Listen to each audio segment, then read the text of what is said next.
Welcome back, Zwifters. Round 2, Race 4 is here, and it's time to trade elbows for efficiency. This week, we're heading to New York for a 31-kilometer team time trial on What's the Limit, a brand new route that's all glass roads, tunnels, and just enough rolling terrain to punish anyone who thinks they can just phone this one in.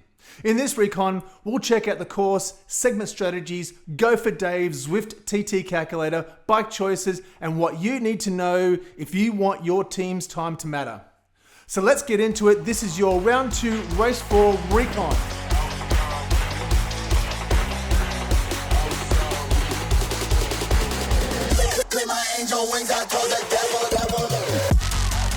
I received a lot of great feedback about last week's recon, so thanks to everyone that took the time to send me a comment. Don't forget to use the chapter segments to jump to the bits that you are most interested in. We're going to get into this brand new course, just as we did last week, and discuss how your team could approach each segment, including power and pacing. Course overview and breakdown. Route, what's the limit? Format, TTT, fastest fourth racer across the line. All categories, 1 lap, 31 kilometers or 19.3 miles, and 219 meters of elevation or 718 feet. Power-ups, none. Central Park launch, from 0 to 3 kilometers. Overall, slight downhill with rollers. It's time to get into single file and focus on your power numbers. Front rider, control the ramp up. Bring the team from pen speed to target quickly but smoothly. Settle to race power within 30 seconds and then hold it rock steady. Any surges here are wasted. Prioritize the line, not the speed. Focus on your power output. Your job is to create a predictable draft, not to show off early numbers. The rest of the team, sort the order in the first minute. Get into your agreed rotation as fast as possible, then stop overtaking and rearranging. Position chaos here costs more than any tiny speed gain. Establish following distance. Aim for 2 to 5 meter gaps, not 0 to 1 meters. Micro gaps give you time to react without braking or oversurging. Park exit and first subway sector. Distance 3 to 5 kilometers. Net downhill, but with the first short, steepish ramps in and out of the subway. Easy to wreck with surges. Front rider. Preempt ramps with gear, not with power. As you enter the first subway escalator feature, shift before gradient changes and keep power steady instead of spiking. Hold power over crests. As you exit ramps, resist the instinct to ease. Maintain constant power for a few seconds so the line doesn't have to sprint out of the dip. Rest of the team, watch the minimap and gradient changes. Anticipate the escalator ramps so you can add a few extra watts before the rider ahead drifts away. Stay off the brakes. If you're running into the wheel in front, gently soft pedal for a couple of seconds instead of a full stop pedaling.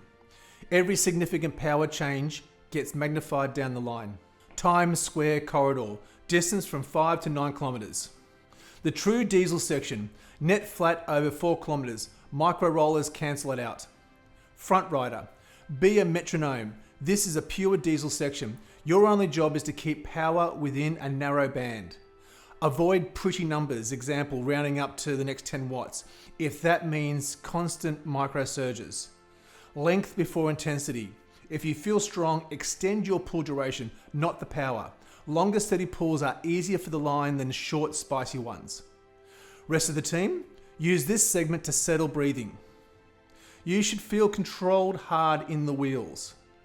If you're already at your limit here, say so. The team needs to adjust now, not 25 kilometers later. Micro corrections only. Match the wheel ahead using 10, 20 watt changes, not 50 or 100 watt bursts. This is where teams quietly waste the most energy.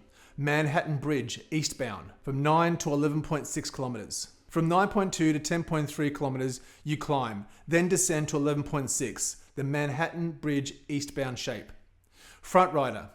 Set a climb profile and stick to it. Pick a target power for the bridge climb and hold it consistently from the base to the crest. Don't wave the power up and down. Manage the crest intelligently. As you reach the top, keep power slightly elevated for a few seconds before letting it float down on the descent. This prevents the slinky effect behind you. Rest of the team, call discomfort early. If you're more than a few beats into the red on the climb, speak up. It's better to reduce by 10 to 15 watts than lose a rider over the top at this point. Exploit the descent to recover. On the way down, stay strictly in the wheel and resist surging through unless it's your turn. Let the speed give you a short psychological reset. Downtown Brooklyn and Flatbush ramp. Distance 11.6 to 15 kilometers. Rolling into Brooklyn, then the Flatbush ramp, which is a half kilometer, around 5%. Net uphill with a sting at the end. Front rider. Shorten pulls on the ramp. As you hit the steeper Flatbush section, reduce pull length rather than increasing intensity. It's better to run 20 to 30 second pulls at planned power than 45 to 60 seconds at panic power. Keep power constant through the corners and visual clutter. City environments encourage overreaction. Ignore scenery and watch only the power and the minimap. Rest of the team? Protect weaker climbers by position. Make sure your weaker riders are sitting third or fourth wheel going into the Flatbush ramp, not last wheel where the draft is weakest. Limit chasing out of the bends. If you lose half a bike length through a turn, close it with a controlled 5 to 10 second nudge, not a full sprint. Burning matches here will hurt later. Grand Army turnaround and descent. Distance 15 to 17 kilometers. You've crested Flatbush. This is the turn, loop and flowing downhill. Reset rotation order if things have changed. Front rider, smooth line through the turnaround. Prioritize steady power through corners and the plaza. Any wobble or erratic surging forces bunching, accelerating behind you. Ease slightly on the steepest downhill portions. Let gravity and speed contribute. You don't need full target power on the steepest negative gradients to keep the team fast and together. Rest of the team? Use the descent to reset, not check out. Drop HR a little, but stay mentally switched on. This is the moment to reconfirm rotation order and who's struggling. Call status at the bottom. As you come off the descent, riders should briefly confirm good, borderline, or struggling. That informs the pacing for the next climb. Flatbush return and Brooklyn rollers. Distance 17 to 20 kilometers. Net uphill with a 1k drag around 2 to 2.5%, close to 19.4, 20.4 kilometers. Classic fatigue hill. Front rider, build the drag gradually. On the 1 kilometer uphill drag, ramp power up gently over 10 to 20 seconds rather than jumping straight to peak. A step change in power can snap the line at this fatigue level. Hand over while still in control. End your pull a few seconds before you're fully gassed so the next rider inherits a stable pace, not a failing one. Rest of the team, stay seated and economical. Focus on smooth cadence and upper body stillness. This is a fatigue point where sloppy form quietly raises energy costs. First drop point. If one of your team is struggling, let them go here and maintain speed rather than slow and keep them attached. Time lost slowing on the climbs is magnified at the end of the race. Manhattan Bridge Westbound. Distance 20 to 23 kilometers. Net downhill bridge back to Manhattan. Still with rolling terrain though. After segment 7's drag, small rises feel bigger. Front rider, use the downhill to extend pulls, not spike power. On the net descent, you can afford slightly longer pulls at the same power. Don't treat the easy speed as a reason to push extra watts. Maintain predictable entry into ramps. On the small rises, keep power steady or only slightly increase. Your job is to avoid sudden jumps others can't anticipate. Rest of the team, stay disciplined. Always be on the wheel of the current or next planned puller. Don't drift onto a rider who is about to peel off. Quietly bank recovery when you can. If you find a micro section that feels unexpectedly easy in the wheels, consciously relax your shoulders and breathing. Those seconds will matter later. City Hall and Midtown return. Distance 23 to 27 kilometers. Basically flat, full of short ramps and escalator kicks, including one 250 meters long for around 5%. Death by spike zone here.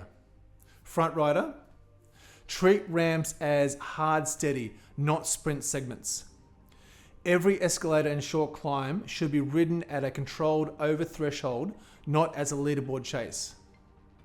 Consistency here is more valuable than peak wattage. Avoid rotating on ramps or escalators. Time your roll-offs for flatter ground before or after each feature, so the team doesn't have to react during gradient changes. Rest of the team, preload a few extra watts into each ramp. As you see the gradient rise, add 10 to 20 watts for 3 to 5 seconds to stay glued to the wheel instead of chasing after the gap appears. Central Park re-entry, distance 27 to 31 kilometers. Uphill drag back through the park with 2 short ramps, one at 200 centimeters long at 5%, and then another, it's at 270 meters. Uphill drag back through the park with 2 short ramps, one 250 meters long at 5% and another at 270 meters long at 2 to 3%. Nasty when everyone's on fumes. Front rider, change to short committed pulls. In the final 3 kilometers, keep pulls in the 10 to 20 second range at the agreed front power. Then get out of the way cleanly. Long pulls here usually end with you detonating and slowing the group up. Stabilize over the final ramps. On the last kickers, focus entirely on smooth, unwavering power. The worst thing you can do is accelerate at the base and then fade before the crest. Rest of the team, protect the fourth rider above all. Watch who's on their limit. If your fourth rider is at their breaking point, slightly cap the team's power so they stay attached. Don't forget to download the course notes. The link is in the description below. I'm going to quickly discuss rolling turns and paceline positioning because this can be the difference between coming first and coming fifth. If you're an experienced TT team, you'll already know a lot of this and more. But if you're relatively new to TTTs or your team haven't competed in many TTTs together before, I'm going to give you 3 tips to help you become a well-oiled machine. Rolling turns. Rolling off the front efficiently and getting to the back of the paceline is an art form all of its own in Zwift. Why? Because the 2 things needed to do this efficiently in the real world, steering and braking, are disabled in game. So how can you roll off the front in the most efficient way possible? As soon as you reach the end of your turn, instantly stop pedaling for around 2 to 3 seconds. And I mean it, stop pedaling. Don't roll off at 50% FTP or soft pedal, stop pedaling. This has the effect of allowing the second wheel to come through quickly and maintain pace, and you'll slide to the back quickly, but not so fast that you need to drop a huge watt bomb to reattach at the end, allowing you to start recovering more quickly. If you can nail this, you won't waste energy riding beside the pace line unnecessarily, or risk pushing other teammates out of the draft. Paceline positioning. One of the biggest challenges racing a TTT on Zwift is the bunching up of your team. The tail gunners surge into a roller as the front slows down, and all of a sudden the team goes from single file to 4 across, reducing the draft effect for your teammates. First off, it's okay to let the pace line stretch a little bit, especially through bumpy bits and rollers. Remind the rear not to panic if this happens. And number 3, communication. Communication is key. It doesn't matter whether you're on Discord, Messenger, WhatsApp, Zoom, or Teams. Your nominated DS or your domestic sportif is the person with the responsibility of keeping the team in line. They help call the turns. Yep. In 10 seconds. 4, 3, 2, 1. Hey, Nathan's coming through. Scotty, have a rest at the back of the pack. Keep everyone in check. Monitor the rear riders for gaps. Instruct the front to slow down. He's a little bit there, Brody. And the rear to push where needed. But another tip for good communication is to nominate a second co-DS teammate. Their job, when they aren't on the front, is to share the communication responsibility by watching and communicating any gaps that might be forming, obtaining sit reps from the other riders, calling out when you're about to hit a rise or a descent, or telling teammates to ease power when the group begins to bunch up. And don't forget, call your turns. 5 or 10 seconds before your turn finishes, let the teammate in second wheel know that they need to start lifting their power. So something like Nathan off in 5 or even just off in 5 is enough. Zwift TTT Calculator. Okay, as a ZRL captain, I use the Zwift TTT Calculator website for every TTT race. It makes organizing the team, the rotation order and power profile a breeze. Head over to zwiftgopher.com/TTT. It's a super simple and easy to use site. Simply enter the name of your team and enter your teammates' Zwift IDs into the Add Riders to Rosters. Add your riders to your roster and make any necessary rider adjustments. Then move those riders to the race sheet. Select your speed, intensity levels and efficiency, min and max pull durations, and whether you will want some riders to have longer or shorter pulls in the front, depending on their capabilities. The calculator organizes the list and lets you choose sock colors, so you know who's in the order, and then create an easy to share graphic you can give to your team. If you have any questions about this, drop me a comment and I'll do my best to answer it, or you can head over to Dave's Discord channel, Zwift TTT Calculator. The link's in the description below. Bike and wheel choices. Let's talk about bikes and wheels. TTT frames and wheels really haven't changed much lately, so I'm going to recommend the same options as I did in race 1. Here are the best TT frames by level for both stage 0 and stage 5 stage 0 bikes. Number 1 at level 40 is the KDX Tri. Number 2 at level 31 is the Canyon Speedmax CF SLX disc, and number 3 at level 19 is the Scott Plasma RC Ultimate. And stage 5 bikes, number 1 at level 40 is the KDX Tri. Number 2 at level 31 is the Canyon Speedmax disc, and number 3 at level 16 is the Felt IA 2.0. As for wheel sets, much like the bikes, I've listed the top 3 wheel sets by level for this TT. Number 1 at level 40 is the DT Swiss Arc 1100 discs. Number 2 at level 37 are the Zip 858 Super 9s. And number 3 and at level 34 is the Zip 808 Super 9s. Suggested workouts.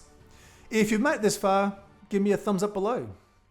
Let's get into the workouts this week that are going to help you shine. Number 1, over-unders. Duration, 33 minutes. Stress points, 44. Why it fits?